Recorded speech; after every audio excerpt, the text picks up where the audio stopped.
On Saturday, the 26th of October, officers responded to a shot spotter call in southeast Fresno at 17:23 hours or 5:23 p.m. in the 3700 block of East Platte. While officers were investigating, they were speaking with neighbors, running through their normal course of duty.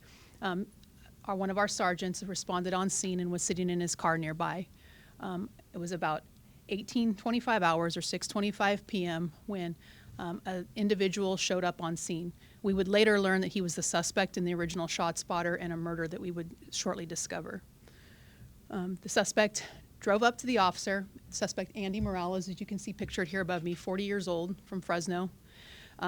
Drove up to the sergeant who was parked in his patrol car along the curb, working on his computer, and opened fire viciously, striking the patrol car numerous times and striking the sergeant numerous times with gunfire as he sat in the patrol car. Numerous gunshots were fired, both from the suspect, from the sergeant involved, and about 49 seconds elapsed before another officer was able to arrive, to locate the sergeant and assist him with addressing the suspect in his vicious attack. Two other officers who arrived on scene also fired shots at the suspect, and within moments he was down to the ground.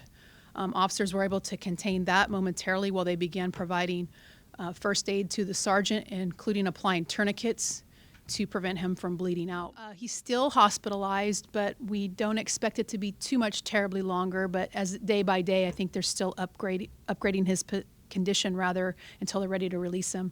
Yes, as of yesterday, no surgery was planned, but that could certainly change. I think he's still in the very early stages of recovery. When I had the opportunity yesterday with the city manager and Chief Castro to go by and visit with the sergeant and his wife, to hear him say that he was glad that he was the one that was shot and not his officers, because the officers that were on scene were in their early 20s, the same age of his children.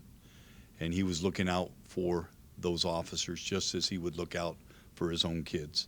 I think that speaks highly of this particular sergeant.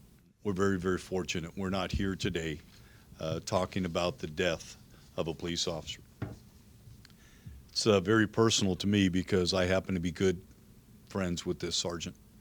A sergeant I've known for many, many years, a good family man, has been a great police officer, and he is somebody that I have a great deal of respect for.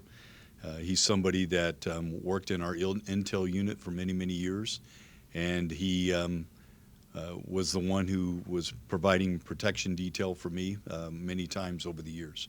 And so I owe him much, and I'm very thankful today that he's going to be okay.